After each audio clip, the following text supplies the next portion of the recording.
This will, not go down, and it never does. Hi, my name is Aster. Tangled the series goes harder than it had any right to. Did you know Rapunzel can cast death? Well, now you do. But the greatest legacy this series has to offer is definitely its music. Disney put longtime composer Alan Menken and lyricist Glenn Slater on a TV show, and the results speak for themselves. Songs from Tangled the series have endured, earning a spot in many fans' hearts. I'd like to break down 3 songs and why I think they reflect where the show's soundtrack succeeded. Warning for spoilers and everything. Let's get into the first song on this list. Originally, I was going to start with something later in the series, but then I remembered this song existed and I had to include it. Ready as I'll Ever Be is the setup for the climax of Season 1. It's very much worth noting that Varian, the character who starts this song, is voiced by Jeremy Jordan. Jordan was lead in Newsies, so kind of a big deal. Jordan does a wonderful job as Varian, and whoever directed him clearly knew what they were doing. No, I've sunk pretty low, but whatever I've done, I can truly believe that Varian is seething these words, although it's not just because of Jordan's acting ability. The main guitar line underneath is switching between D minor and D suspended second. To put that into plain English, it's switching between a chord that sounds sad and a chord that sounds rather content. Combined, this creates a feeling of anxiousness, possibly reflecting Varian's attempts to convince himself he's doing the right thing. Bad guy, that's fine. It's no fault of mine. Imperfections in storytelling are a tool. Going off key to speak the line out in this case shows the uneasiness Varian is feeling. It's a break in his voice, the same as the vocal break someone might have when they're feeling a strong emotion. Now, the chorus for the song, as we say in the scientific world, rules. It's time to step up or it's time to back down. The way the melody rises and falls is great, it's dynamic, and gets stuck in your head. I don't care if this is the most stock rhyme in the world. And I'll stand up and fight, cause I know that I'm right. You know why? Because it doesn't matter. It does its job. It reaffirms Varian's emotion in that moment. Is it on the nose? Absolutely. But we can afford that sometimes if that's the best way to say what we need to say. It doesn't mince words. This is the language of someone who has made their choice. The refrain of Ready as I'll Ever Be is sung with power and passion. The note on Ready is actually the 7th, or the last note in the scale before it loops back to the root note.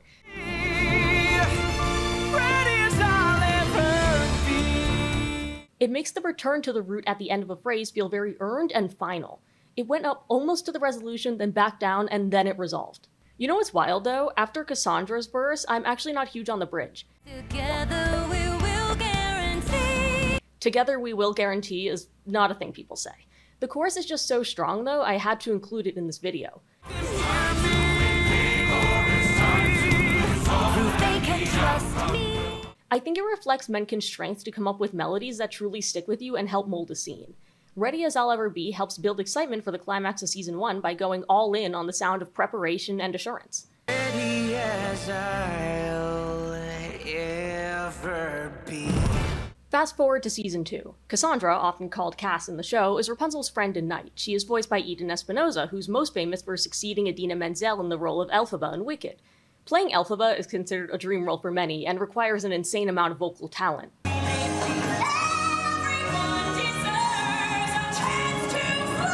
Based on a quick Google search, Espinosa's vocal range is C-sharp 3 to C6. Let me put that into perspective. Here's a video. It didn't even make a sound.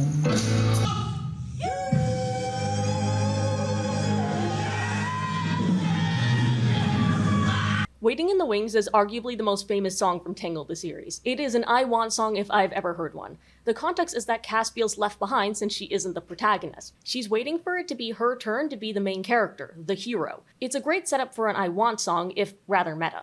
It plays more on our sympathy than our empathy. Let's talk music. I like this little piano chord at the very beginning, right before the singing comes in. It provides a fence between the regular dialogue and the music. Guess we all are born with parts to play.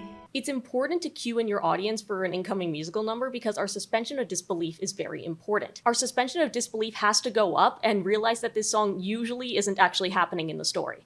It's a reflection of how the character feels inside. The first verse is quiet, sparse, and somber. Cassandra is sneaking off from her sleeping friends, so it fits thematically. Some of us are stars, and some are just in the way. Another thematic element is in the first couplet. I do enjoy good imagery, especially if it's executed naturally. Parts to Play uses the imagery of actors on a stage, which is continued by the use of the word stars. Obviously, a lead actor is a star. The held delivery of the word, which also features a short pause, lets the word sink in, making it the key word of the line. Some of us are stars, and some are just in the way. Stage play imagery can be heavy-handed, but I think the reason this is done well comes from the use of simple words and effective rhymes. Parts to play and just in the way pair nicely, and a lot of that is due to the extra syllable in the second line. Sometimes extra syllables can be used to create an extra emotion, since one use of them is to hold out a line a little bit longer than your ear expects. The pause after just creates slight tension. It's followed by a quicker delivery of in the way, which makes it sound resigned. Think of it like a pause before a sigh. The next couplet rhymes story and glory. Meant for glory, but that's never what my story brings. I usually find this to be a trite rhyming pair, but I'll excuse it because it works nicely with the theme of the song. It's a stock rhyme for a reason. It bonds the two words well. We do think of glory when we hear about stories. I also like the cutoff rhyme scheme here. The extra word at the end will set up a rhyme later, but for now it's left hanging. Our brains now expect a word to eventually be rhymed. When it does, we'll really enjoy it, especially since the rhyme word will be the title of the song. The second stanza of the first verse brings back stage imagery. When you have the passion and the drive, you expect your moment center stage to arrive. Very nice. We love consistency. But I want to give a real shout out to the next rhyming pair. I show up with heart ablazing to achieve amazing things. On paper, this reads as pretty forced, but in practice, it just works, especially with the soft rhythm finally coming in, preparing us for the first chorus. Speaking of soft, did anyone else notice the simple bass line that played during the first verse? But that's never what my story brings.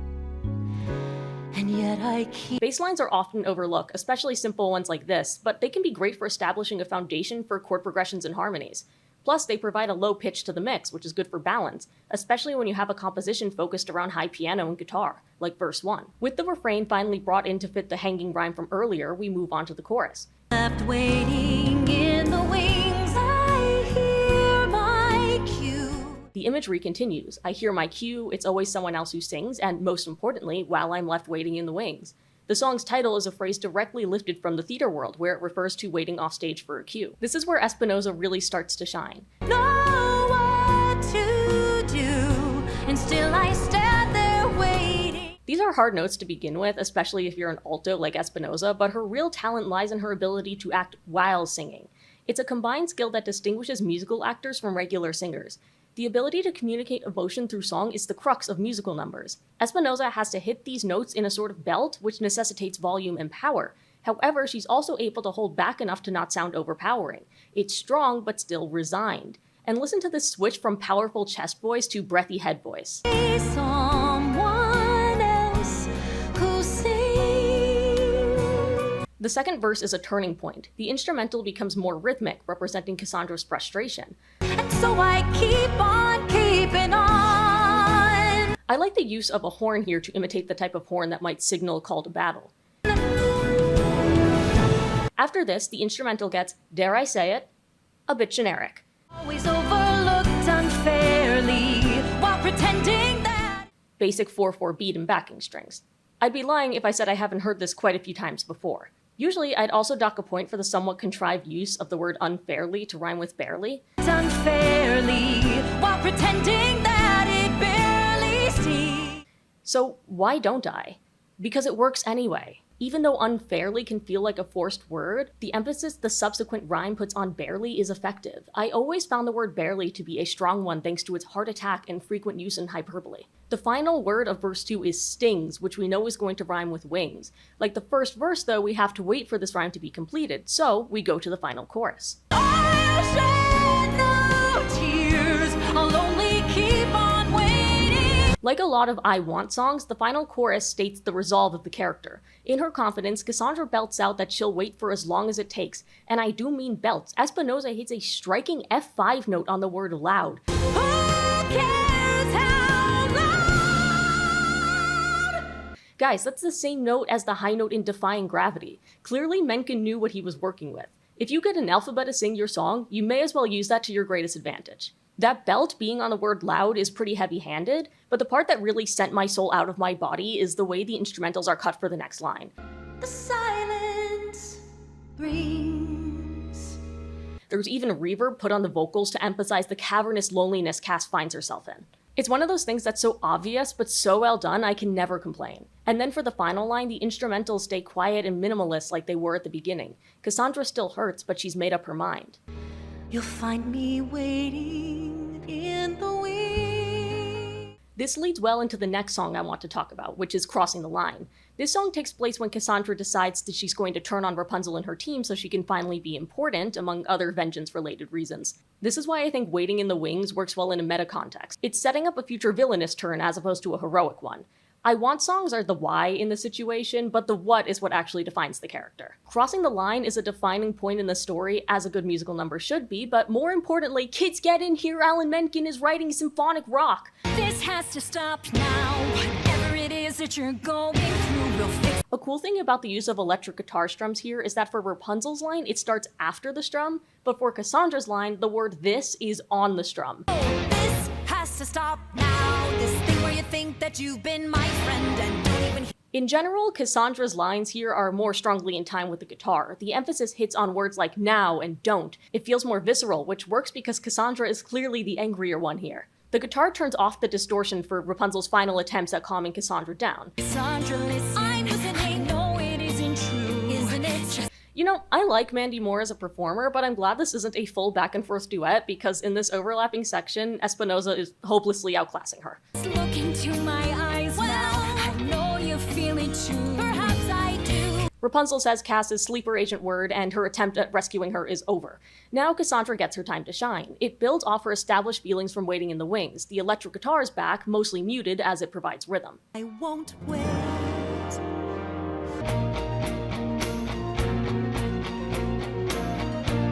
Similar to the first couple lines of Waiting in the Wings, there's use of mismatched syllables and pauses here. The first line is even throughout its delivery, but the second line skips a syllable, allowing for a pause between chosen and the rest. Between the winners and the losers, I'm between the chosen and the rest.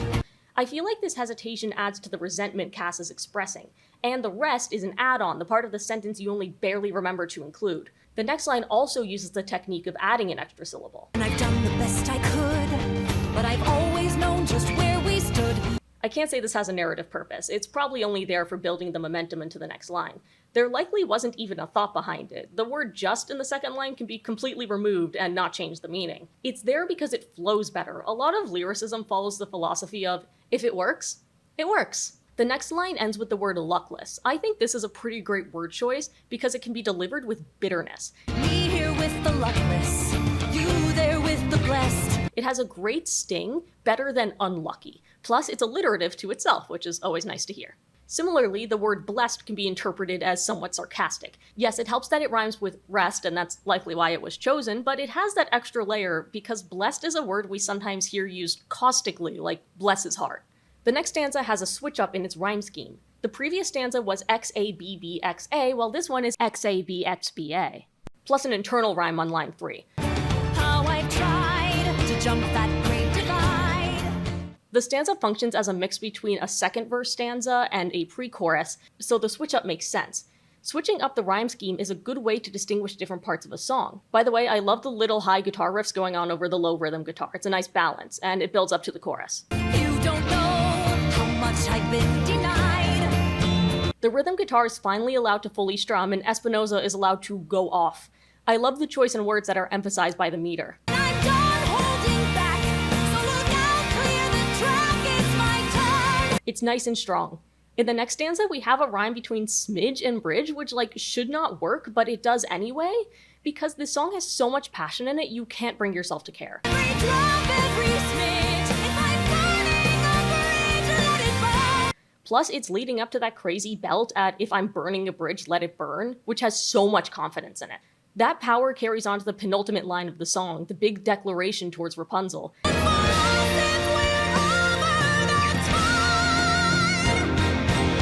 After that, it ends on a lower, sharper finish, which creates a feeling of finality. I'm crossing the line. So what can we learn from these three songs? What makes them so memorable? It's that they're simply good. And I don't mean that they're mediocre, I mean they're not fancy. You know, my mother sometimes uses this Yiddish word, ungepatschka.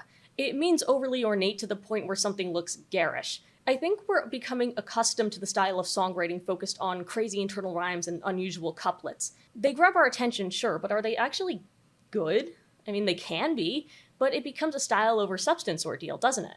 You can have a rhyme scheme where you rhyme a word 6 times, but I won't really care if it's contrived and meaningless. I much prefer lyrics that are quote-unquote basic, but communicate their message with grace. Experienced songwriters like Alan Menken and Glenn Slater understand this, and it shows in their songs for Tangled the series. The techniques they use are more subtle because they have an instinct for what makes a song tick. The lyrics, for the most part, flow with the emotions and instrumentals. They use the talent of their singers to their advantage. The end result are songs that feel like a home-cooked meal. Simple at the surface, but made with skill that only comes from decades of experience. I believe that in our own songwriting journeys, we should focus on gaining that instinct.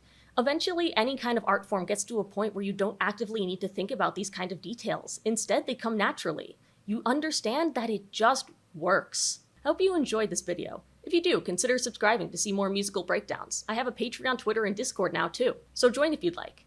Have a wonderful day.